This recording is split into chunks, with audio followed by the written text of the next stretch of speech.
What would you do if someone marched up to you and demanded your seat, one that you paid for, simply because they thought they deserved it more? The plane hadn't even left the gate, and I already felt trouble brewing. It started with an irritated huff from somewhere behind me, followed by the sharp, aggressive click of high heels storming down the narrow aisle. The kind of sound that warned of an impending headache. A shadow loomed over my seat, and even before I turned my head, I knew what was coming. "Excuse me. I think you're in my seat." The voice was sharp, entitled, and had the uncanny ability to make milk curdle on the spot. I looked up and there she was, mid-50s, platinum blonde bob frozen in place with enough hairspray to survive a tornado, a face sculpted into an expression of sheer disapproval. She stared at me like she had just caught a stray dog lounging in her VIP lounge. I smiled, polite but firm. "No, I don't think so. This is my seat." Her lips pressed into a thin, bloodless line. "No, sweetie. I think you made a mistake." I turned back to my in-flight magazine, unfazed. "Pretty sure I didn't." That's when the explosion happened. Karen, the name fit her so well it was practically embroidered on her overpriced handbag, gasped like I had just committed high treason. Her voice shot up 3 octaves as she waved frantically to the nearest flight attendant. "Excuse me. Flight attendant. We have a situation." Heads turned. A few passengers exchanged knowing glances, already sensing what kind of performance was about to unfold. The flight attendant, a young woman with the look of someone who had seen it all, walked over, her face a perfect mask of patience. "Is there a problem, ma'am?" Karen planted her hands on her hips, exuding the confidence of a woman who had never been told no before. "Yes, there's a problem. This man is in my seat. I booked first class and I was promised 2A. I arched an eyebrow, holding up my ticket. "So was I." The flight attendant, unfazed by Karen's theatrics, took both of our tickets and examined them carefully. She gave a small nod and handed mine back. "Sir, your seat is correct. Ma'am, your ticket is for 12B. That's in the economy section." Karen blinked. Then, she laughed, one of those condescending, fake laughs people use when they think everyone else is the idiot. "No, no, no. That can't be right." She waved a manicured hand. "Check again. I always fly first class." The flight attendant remained professional. "Ma'am, I assure you, your ticket is for economy." Karen's face darkened like a toddler realizing they weren't getting a lollipop at checkout. She threw up her hands dramatically. "This is ridiculous. Do you even know who my husband is? He's a VIP with this airline. I'm practically first-class royalty." I leaned back, barely hiding my smirk. Oh, this was going to be good. The moment Karen realized she wasn't getting her way, the performance truly began. She let out a sharp, theatrical sigh, the kind that belonged on a Broadway stage, and crossed her arms like a petulant child. The flight attendant, unfazed, waited patiently, as if she had dealt with 1,000 Karens before this one. Karen's eyes darted around first class, her brain scrambling for an angle, a way to bend reality in her favor. Then, as if struck with sudden inspiration, she reached into her handbag, pulled out a crisp $20 bill, and held it out toward the flight attendant. "Look, let's just make this simple. Here. Just move him." The entire first-class cabin went dead silent. The flight attendant blinked, staring at the bill as if Karen had just handed her a used tissue. I raised an eyebrow, barely resisting the urge to laugh. Jessica, the flight attendant, tilted her head, her expression carefully neutral. "Ma'am, that wouldn't even cover an in-flight snack." A few passengers coughed, thinly veiled laughter. Karen's face twisted in annoyance. She snatched the bill back, then yanked out her credit card with the flair of a woman who thought money could solve everything. "Fine. Just charge me for an upgrade." Jessica didn't even glance at it. "Ma'am, first class is full." Karen's nostrils flared. "Well, kick someone out." A businessman a few seats ahead discreetly pulled out his phone, angling it just enough to capture the scene. Karen, now visibly desperate, suddenly pulled out her phone. She pressed it to her ear, raising her voice dramatically. "Bob? Bob? You need to fix this. Get your people on the line. I want this man out of my seat." I wasn't even mad anymore. I was impressed. The only problem? Her phone screen was clearly on the home screen. No call. Nothing. Passengers exchanged glances, whispering. A few chuckled under their breath. The businessman recording the fiasco muttered, "Oh, this is going viral." Karen, sensing her act wasn't working, dropped the phone and turned on me. You don't even look like you belong in first class. Be reasonable and switch seats with me." I let that hang in the air for a moment. Then I took a slow sip of my champagne and responded, "Nah, I'm good." Karen's jaw dropped open like I had just slapped her with a boarding pass. Her face turned red with rage. Then, in a move so ridiculous I had to physically stop myself from laughing, she grabbed my drink off the tray table and lifted it toward her lips. "If I can't sit here, at least I'll enjoy first-class perks." She took a triumphant sip, only to immediately spit it out in a dramatic spray. The alcohol caught her completely off guard. Her eyes bulged as she coughed and gagged, trying to regain composure. That was it. The whole cabin erupted in laughter. Someone actually clapped. The flight attendant stepped forward before Karen could try anything else. "Ma'am, I'm giving you a final warning. If you continue to disrupt the flight, we will have to ask you to deboard." Karen, red-faced and humiliated, threw the glass back onto my tray table like a toddler throwing a toy. She was losing. And she knew it. Then, in one last desperate move, she spun around and pointed at an elderly woman in first class. "She doesn't need the extra space. Let me have her seat." Gasps rippled through the cabin. Even the flight attendants looked stunned. The elderly woman, a graceful lady in her 70s, smiled calmly and adjusted her reading glasses. Then, with a voice as smooth as butter, she simply said, "Honey, I paid for this seat. Maybe next time, you should too." Passengers erupted in laughter again, some actually cheering. Karen looked like she wanted to sink into the floor. Jessica, clearly done with this nonsense, stepped closer. "Ma'am, you need to take your assigned seat. Now." Karen huffed, grabbed her bag, and stormed toward the economy section, heels clicking angrily against the floor. As she vanished down the aisle, I leaned back, savoring the last sip of my champagne. Oh, but I had a feeling this wasn't over. The moment Karen stormed toward economy, a collective sigh of relief swept through first class. Conversations resumed, the flight attendants went back to their duties, and I leaned back in my seat, fully prepared to enjoy the flight in peace.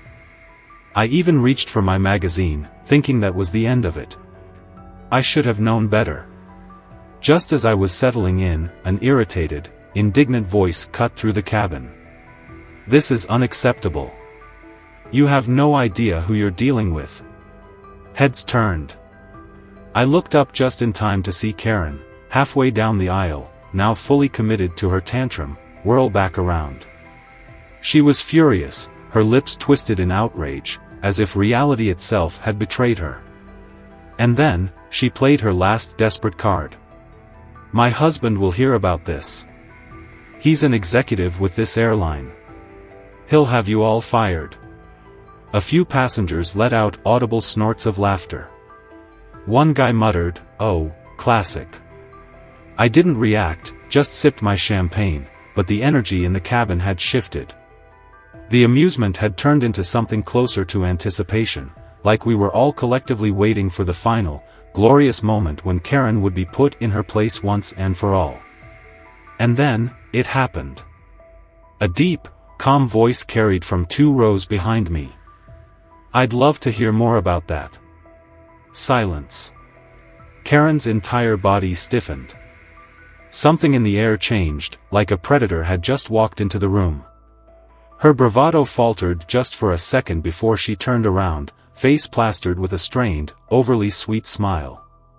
A man in his mid-50s sat comfortably in his first-class seat, a neatly tailored suit and a quiet air of authority around him. One hand rested casually on his briefcase. He didn't look impatient. He didn't look angry. He just looked interested, like he was studying an odd species he'd encountered in the wild. Karen blinked. "Oh, you must be one of Bob's colleagues." The man raised an eyebrow. "You could say that." She let out a forced laugh, stepping forward slightly. "Well, then you understand. This whole thing has just been a terrible mistake. I was supposed to be in first class. I always fly first class." The man took a slow sip of his drink.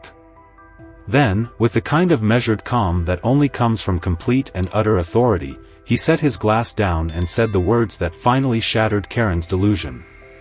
"Interesting. Because, you see, I'm his boss." Karen froze. The cabin erupted, not in chaos, not in shouting, but in that quiet, stunned silence that happens right before an explosion of reactions. A few people actually gasped. One guy let out an audible, "Oh, sh*T. I nearly choked on my drink." Karen's face was a masterpiece of sheer panic. The confidence, the entitlement, the over-the-top theatrics, all of it drained from her expression in real time. Her lips parted, like she was about to speak, but no words came out. She had talked herself into a corner, and now she was standing in front of the one person she couldn't bulldoze her way past. The CEO, Rick, now confirmed, sat back, watching her with something close to amusement. Finally, after a long, horrible pause, Karen let out a nervous laugh. "Oh. Well, I didn't realize. You must be new." Rick didn't even blink. "No. I've been in this position for the last 8 years. You must be new to first class." The first-class cabin erupted in stifled laughter. A few people actually clapped. Someone whispered, "Damn, she walked into that one." Karen opened her mouth, desperately scrambling for a way out. "Well, you see, there must have been a mix-up. My husband usually handles these things. I was under the impression that I would be flying first class, as I always do." Rick tilted his head. "Interesting. Because according to our system, a ticket was purchased for seat 12B. That's your assigned seat." Karen let out a strangled sound, something between a forced laugh and a weak protest. "Well, that's ridiculous. My husband must have made a mistake." Rick exhaled, as if he'd seen this exact entitled behavior before. "There is something I can do." Karen perked up instantly, hope lighting her eyes. "Yes. Thank you. See, you understand." Rick turned to the flight attendant. "Can you check if there are any first-class seats available?" Jessica, still holding back a smirk, quickly checked the tablet in her hand. Then, with a completely professional expression, she shook her head. "I'm sorry, sir. But first class is completely booked." Karen's entire face collapsed. She stiffened, hands clenching the strap of her designer handbag so tightly her knuckles turned white. "That can't be right. Surely, there must be something you can do." Rick sighed, as if he were already bored of this conversation. "There is something I can do. I can ask you to take your assigned seat in economy, or you can wait for the next available flight." Karen's jaw dropped. "Wait? I can't wait. I have very important matters to attend to." Rick gave her a slow nod. "Then I suggest you take your seat before this plane takes off without you." A beat of silence passed. The entire plane was watching. Karen had no cards left to play. She had barked orders. She had demanded. She had faked a VIP connection. She had insulted passengers. And she had even tried to use her husband's name as a shield. But none of it mattered. She wasn't in charge here. With a sharp inhale, she turned to the flight attendant, eyes filled with barely concealed rage. "Fine," she hissed through gritted teeth. "I will go to my seat." Rick nodded approvingly. "Good choice." The entire first-class cabin watched as Karen stormed down the aisle, her heels clicking angrily against the floor. She moved like a woman trying to retain some sense of dignity despite the massive public defeat she had just suffered. As she disappeared into economy, the tension in the air finally broke. One of the passengers, a middle-aged man in a suit, leaned over to me. "That was the best in-flight entertainment I've ever had." I chuckled, shaking my head. Didn't even have to pay extra for it. The CEO took a sip of his drink, then muttered just loud enough for me to hear, "She's definitely getting banned." And just like that, I knew this flight was about to get a whole lot quieter. For the first time since the fiasco began, peace settled over the cabin. The tension that Karen had single-handedly cultivated like a toxic greenhouse had finally begun to dissipate. First-class passengers exchanged smirks, a few whispered conversations resumed, and the flight attendants, clearly relieved, went back to their duties. I allowed myself to sink into my seat, the soft hum of the aircraft and the cool glass of champagne in my hand reminding me exactly why first class was worth every penny. And then, from the back of the plane, it started again. A familiar, shrill voice, louder than before, more indignant, dripping with fresh entitlement. "I want to speak to the pilot." My head snapped toward the aisle. Around me, first-class passengers groaned. Someone actually muttered, "Oh, for the love of God." A flight attendant, already looking exhausted, hurried toward the back, disappearing into economy. Even from where I sat, Karen's voice carried through the cabin like an air raid siren. "This is discrimination," she screeched. "I have been humiliated. I have been degraded. And I demand to speak with the captain of this aircraft right now."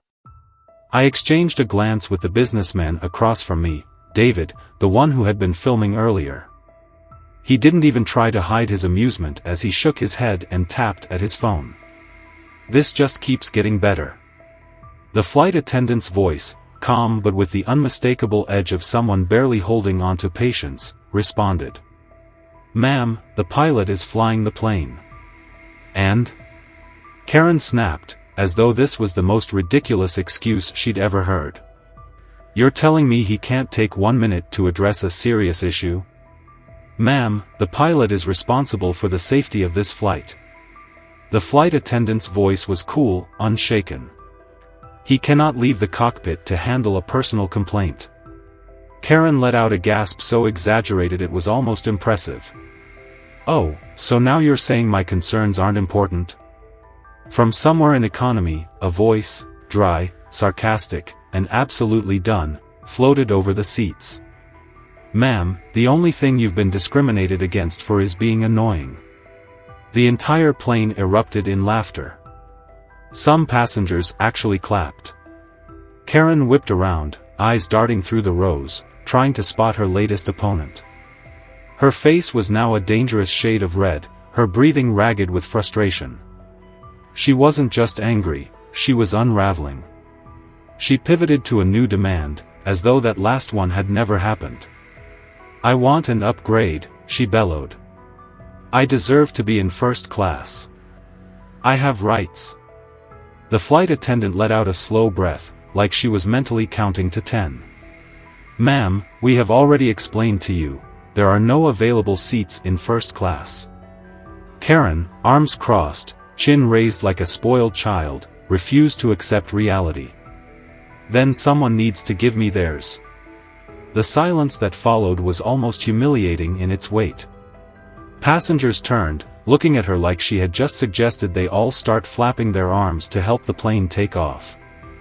From the front of the cabin, a seatbelt unclicked.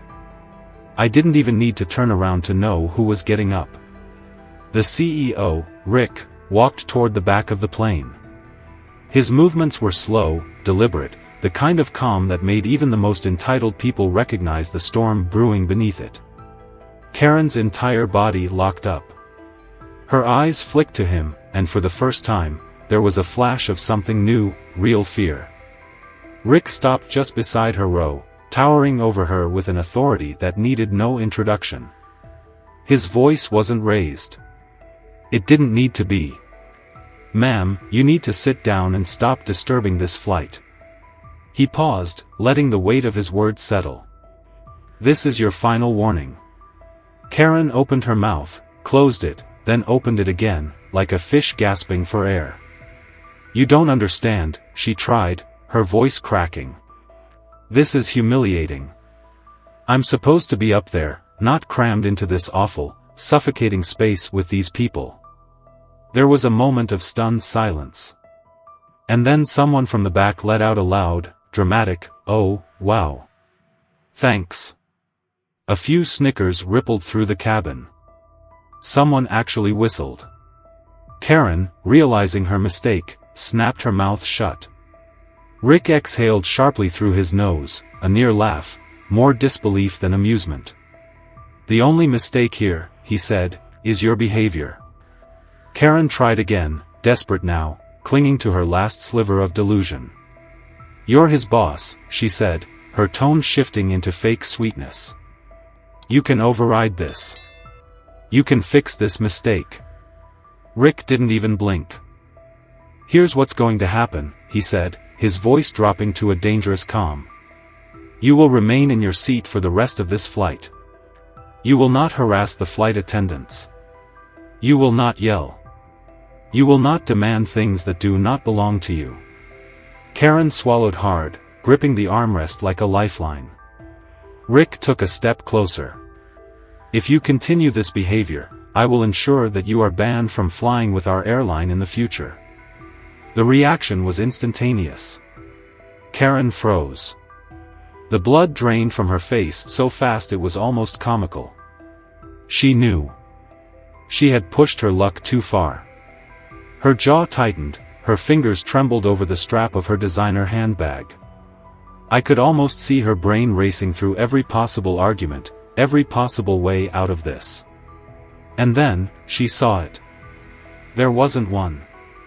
Slowly, painfully, she lowered herself back into her seat. Not another word. The entire plane watched in utter satisfaction as Karen, for the first time in her life, probably, accepted defeat. Rick gave her a final nod. "Good choice."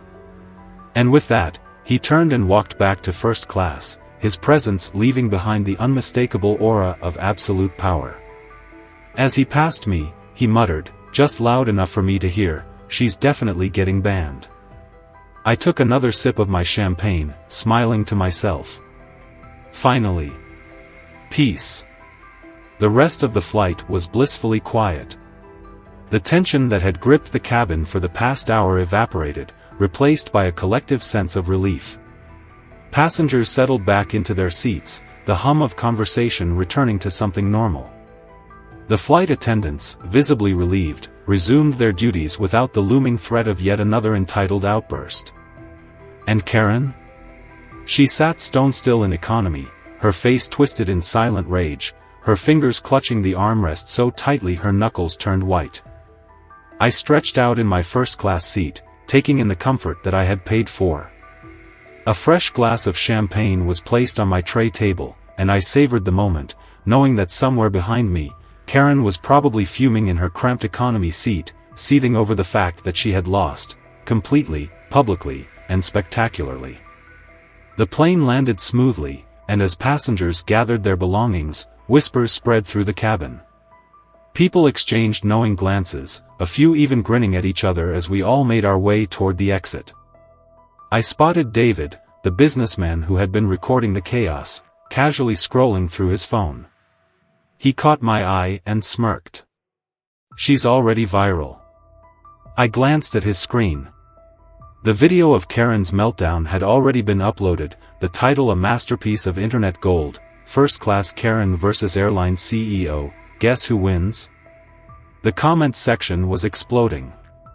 Just as I was about to step past baggage claim, I heard a sharp, familiar voice behind me. I hope you're happy. I turned, and there she was, Karen, still clinging to her anger, still refusing to accept the reality check she had been handed at 35,000 feet. Her eyes were blazing with resentment, her lips pursed so tightly they were nearly invisible. I let the words hang in the air for a moment, letting her own humiliation do the work. Then, with a slow, satisfied grin, I simply said, "Oh, I know I am." And with that, I walked away, leaving Karen behind to stew in the mess she had created for herself. Later that night, as I scrolled through my phone, I saw a news alert pop up. Karen's husband, Robert, had issued a formal statement apologizing on her behalf. Even better, the airline had officially banned her from all future flights. And yet, I couldn't help but wonder, was this really the end of Karen's reign of entitlement? Or was she out there, somewhere, already planning her next meltdown? What do you think? Have you ever witnessed an entitled Karen in the wild? Or better yet, have you ever put one in their place? Let's hear your stories.